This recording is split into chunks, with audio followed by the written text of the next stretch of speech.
স্ত্রী আপনাকে অভিশাপ দিক আর না দিক, আপনার করা দুইটি কাজ আপনার জীবনে অভিশাপ হয়ে আসবে।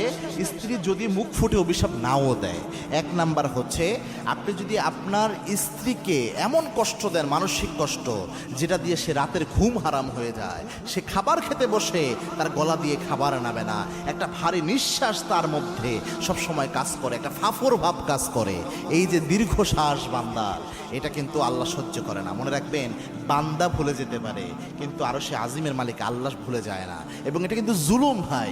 আপনি স্ত্রীকে মনে করতেছেন 3 বেলা খাবার দেই আর কাপড় দেই, 3 বেলা ভাত কাপড় দেওয়ার নাম স্বামী হওয়া না। স্ত্রীর অনুভূতির যত্ন নিতে হয়, স্ত্রীর মন মানসিকতা বুঝতে হয়। এজন্য যাচ্ছে তাই আচরণ আপনি করতে পারবেন না। এবং আল্লাহর হাবিব সাল্লাল্লাহু আলাইহি ওয়াসাল্লাম জানিয়েছেন, কুল্লুকুম রাঈন ওয়া কুল্লুকুম মাসউলুন আন রাইয়াতিহি, তোমরা প্রত্যেকেই দায়িত্বশীল, তোমাদের দায়িত্বের ব্যাপারে কিয়ামতে আল্লাহ জিজ্ঞাসাবাদ করবেন। কোন স্বামী যদি এরকম জুলুম করে, সে স্বামী কিয়ামতে আসামি হবে। এবং এই যে জুলুম, এটা মানুষের জীবনে অভিশাপ হিসাবে আসে। নবীজির আরেক হাদিস দিয়ে ইঙ্গিত পাওয়া